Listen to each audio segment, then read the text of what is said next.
Chapter 36. "Come on, I'll show you the real dirt," Brissenden said to him one January evening. They had dined together in San Francisco, and were at the Ferry Building, returning to Oakland, when the whim came to him to show Martin the real dirt. He turned and fled across the waterfront, a meager shadow in a flapping overcoat, and Martin straining to keep up with him. At a wholesale liquor store he bought 2-gallon demijohns of old port, and with one in each hand boarded a Mission Street car, Martin at his heels, burdened with several quart bottles of whiskey. If Ruth could see me now, was his thought, while he wondered as to what constituted the real dirt. "Maybe nobody will be there," Brissenden said, when they dismounted and plunged off to the right into the heart of the working-class ghetto south of Market Street. "In which case you'll miss what you've been looking for so long." "And what the deuce is that?" Martin asked. "Men, intelligent men, and not the gibbering nonentities I found you consorting with in that trader's den. You read the books, and you found yourself all alone. Well, I'm going to show you tonight other men who have read the books, so that you won't be lonely any more. Not that I bother my head about their everlasting discussions," he said at the end of the block. "I'm not interested in book philosophy, but you'll find these fellows intelligences and not bourgeois swine. But watch out, they'll talk an arm off of you on any subject under the sun." "Hope Norton's there," he panted a little later, resisting Martin's effort to relieve him of the 2 demijohns. Norton's an idealist, a Harvard man, prodigious memory. Idealism led him to philosophic anarchy, and his family threw him off. Father's a railroad president and many times millionaire, but the son's starving in Frisco, editing an anarchist sheet for $25 a month. Martin was little acquainted in San Francisco, and not at all south of Market, so he had no idea of where he was being led. "Go ahead," he said. "Tell me about them beforehand. What do they do for a living? How do they happen to be here?" "Hope Hamilton's here." Brissenden paused and rested his hands. "Strawn Hamilton's his name, hyphenated, you know. Comes of old Southern stock. He's a tramp, laziest man I ever knew, though he's clerking, or trying to, in a socialist cooperative store for $6 a week. But he's a confirmed hobo, tramped into town. I've seen him sit all day on a bench and never a bite pass his lips. And in the evening, when I invited him to dinner, restaurant 2 blocks away, have him say, 'Too much trouble, old man. Buy me a package of cigarettes instead.' He was a Spencerian like you till Crease turned him on to materialistic monism. I'll start him on monism if I can. Norton's another monist. He only affirms naught but spirit. He can give Crease and Hamilton all they want, too." "Who is Crease?" Martin asked. "His rooms we're going to. One-time professor, fired from university, usual story. A mind like a steel trap. Makes his living any old way. I know he's been a street fakir when he was down. Unscrupulous. Rob a corpse of a shroud, anything. Difference between him and the bourgeoisie is that he robs without illusion. He'll talk Nietzsche or Schopenhauer or Kant or anything, but the only thing in this world, not excepting Mary, that he really cares for is his monism. Haeckel is his little tin god. The only way to insult him is to take a slap at Haeckel. Here's the hangout." Brissenden rested his demijohn at the upstairs entrance, preliminary to the climb. It was the usual 2-story corner building, with a saloon and grocery underneath. "The gang lives here, got the whole upstairs to themselves, but Crease is the only one who has 2 rooms. Come on, no lights burned in the upper hall." But Brissenden threaded the utter blackness like a familiar ghost. He stopped to speak to Martin. "There's one fellow, Stevens, a theosophist. Makes a pretty tangle when he gets going. Just now he's dishwasher in a restaurant. Likes a good cigar. I've seen him eat in a 10-cent hash house and pay 50 cents for the cigar he smoked afterward. I've got a couple in my pocket for him, if he shows up. And there's another fellow, Perry, an Australian, a statistician and a sporting encyclopedia. Ask him the grain output of Paraguay for 1903, or the English importation of sheetings into China for 1890, or at what weight Jimmy Britt fought battling Nelson, or who was welterweight champion of the United States in '68, and you'll get the correct answer with the automatic celerity of a slot machine. And there's Andy, a stonemason, has ideas on everything, a good chess player, and another fellow, Harry, a baker, red-hot socialist and strong union man. By the way, you remember the cooks and waiters strike. Hamilton was the chap who organized that union and precipitated the strike. Planned it all in advance, right here in Crease's rooms. Did it just for the fun of it, but was too lazy to stay by the union. He could have risen high if he wanted to. There's no end to the possibilities in that man, if he weren't so insuperably lazy.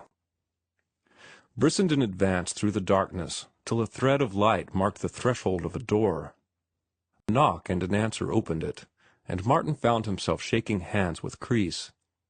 A handsome brunette man, with dazzling white teeth, a drooping black mustache, and large, flashing black eyes. Mary, a matronly young blonde, was washing dishes in the little back room that served for kitchen and dining room. The front room served as bedchamber and living room. Overhead was the week's washing, hanging in festoons so low that Martin did not see at first the two men talking in a corner. They hailed Brissenden and his demijohns with acclamation, and, on being introduced, Martin learned they were Andy and Perry. He joined them and listened attentively to the description of a prize fight Perry had seen the night before, while Brissenden, in his glory, plunged into the manufacture of a toddy and the serving of wine and whiskey and sodas. At his command, "Bring in the clan," Andy departed to go the round of the rooms for the lodgers. "We're lucky that most of them are here," Brissenden whispered to Martin. "There's Norton and Hamilton. Come on and meet them. Stevens isn't around, I hear. I'm going to get them started on monism if I can. Wait till they get a few jolts in them, and they'll warm up." At first the conversation was desultory. Nevertheless, Martin could not fail to appreciate the keen play of their minds. They were men with opinions, though the opinions often clashed, and, though they were witty and clever, they were not superficial. He swiftly saw, no matter upon what they talked, that each man applied the correlation of knowledge and had also a deep-seated and unified conception of society and the cosmos. Nobody manufactured their opinions for them. They were all rebels of one variety or another, and their lips were strangers to platitudes. Never had Martin, at the Morses, heard so amazing a range of topics discussed. There seemed no limit, save time, to the things they were alive to. The talk wandered from Mrs. Humphrey Ward's new book to Shaw's latest play, through the future of the drama to reminiscences of Mansfield. They appreciated or sneered at the morning editorials, jumped from labor conditions in New Zealand to Henry James and Brander Matthews, passed on to the German designs in the Far East and the economic aspect of the Yellow Peril, wrangled over the German elections and Babel's last speech, and settled down to local politics, the latest plans and scandals in the Union Labor Party administration, and the wires that were pulled to bring about the coast seamen strike. Martin was struck by the inside knowledge they possessed. They knew what was never printed in the newspapers, the wires and strings and the hidden hands that made the puppets dance. To Martin's surprise, the girl, Mary, joined in the conversation, displaying an intelligence he had never encountered in the few women he had met. They talked together on Swinburne and Rossetti, after which she led him beyond his depth into the bypaths of French literature. His revenge came when she defended Maeterlinck, and he brought into action the carefully thought-out thesis of The Shame of the Sun. Several other men had dropped in, and the air was thick with tobacco smoke, when Brissenden waved the red flag. "Here's fresh meat for your axe, Crease," he said. "A rose-white youth with the ardor of a lover for Herbert Spencer. Make a Hackleite of him, if you can." Crease seemed to wake up and flash like some metallic, magnetic thing, while Norton looked at Martin sympathetically, with a sweet, girlish smile. As much as to say that he would be amply protected. Crease began directly on Martin, but step by step Norton interfered, until he and Crease were off and away in a personal battle. Martin listened, and fain would have rubbed his eyes. It was impossible that this should be, much less in the labor ghetto south of Market. The books were alive in these men. They talked with fire and enthusiasm, their intellectual stimulant stirring them, as he had seen drink and anger stir other men. What he heard was no longer the philosophy of the dry, printed word, written by half-mythical demigods like Kant and Spencer. It was living philosophy, with warm, red blood, incarnated in these two men till its very features worked with excitement. Now and again other men joined in, and all followed the discussion with cigarettes going out in their hands, and with alert, intent faces. Idealism had never attracted Martin, but the exposition it now received at the hands of Norton was a revelation. The logical plausibility of it, that made an appeal to his intellect, seemed missed by Crease and Hamilton, who sneered at Norton as a metaphysician, and who, in turn, sneered back at them as metaphysicians. Phenomenon and noumenon were bandied back and forth. They charged him with attempting to explain consciousness by itself. He charged them with word jugglery, with reasoning from words to theory, instead of from facts to theory. At this they were aghast. It was the cardinal tenet of their mode of reasoning to start with facts, and to give names to the facts. When Norton wandered into the intricacies of Kant, Crease reminded him that all good little German philosophies, when they died, went to Oxford. A little later, Norton reminded them of Hamilton's law of parsimony, the application of which they immediately claimed for every reasoning process of theirs. And Martin hugged his knees and exulted in it all.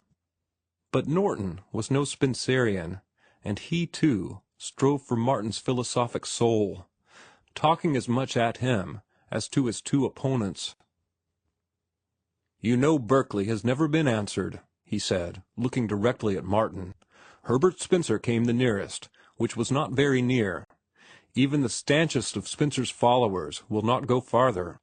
I was reading an essay of Saleeby's the other day, and the best Saleeby could say was that Herbert Spencer nearly succeeded in answering Berkeley."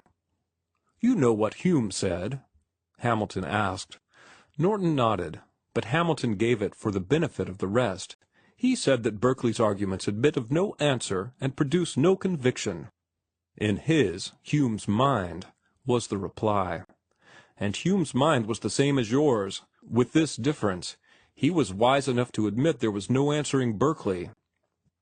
Norton was sensitive and excitable, though he never lost his head, while Crease and Hamilton were like a pair of cold-blooded savages, seeking out tender places to prod and poke.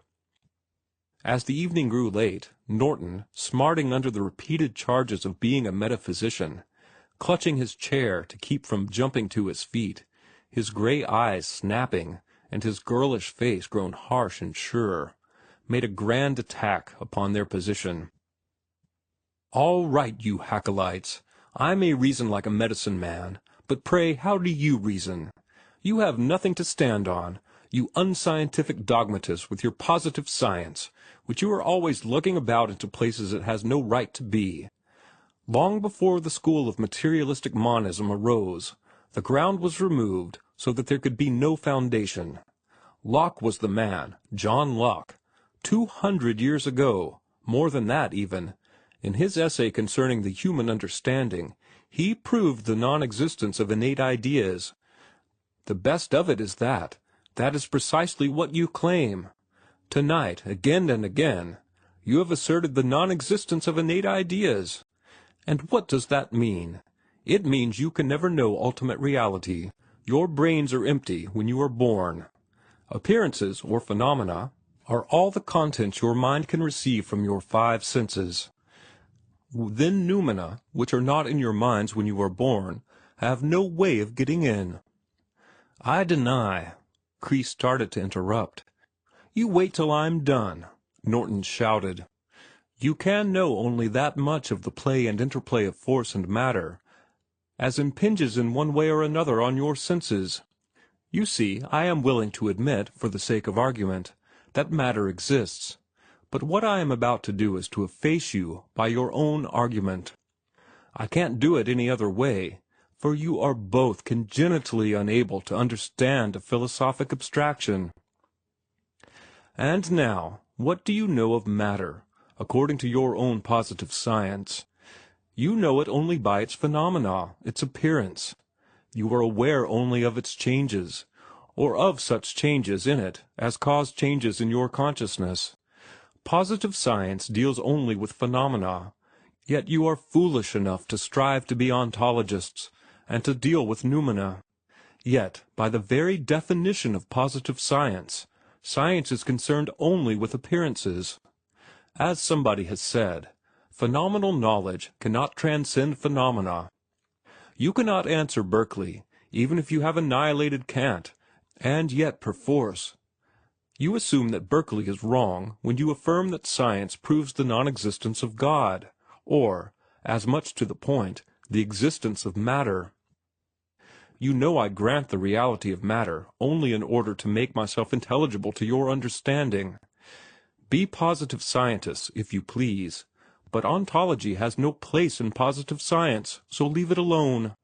Spencer is right in his agnosticism, but if Spencer— But it was time to catch the last ferry boat for Oakland, and Brissenden and Martin slipped out, leaving Norton still talking and Kreese and Hamilton waiting to pounce on him like a pair of hounds as soon as he finished. "You have given me a glimpse of fairyland," Martin said on the ferry boat. "It makes life worth while to meet people like that. My mind is all worked up. I never appreciated idealism before, yet I can't accept it. I know that I shall always be a realist. I am so made, I guess. But I'd like to have made a reply to Kreese and Hamilton, and I think I'd have had a word or two for Norton. I didn't see that Spencer was damaged any. I'm as excited as a child on its first visit to the circus. I see I must read up some more. I'm going to get hold of Saleeby. I still think Spencer is unassailable, and next time I'm going to take a hand myself." But Brissenden, breathing painfully, had dropped off to sleep, his chin buried in a scarf and resting on his sunken chest, his body wrapped in the long overcoat and shaking to the vibration of the propellers. End of chapter 36.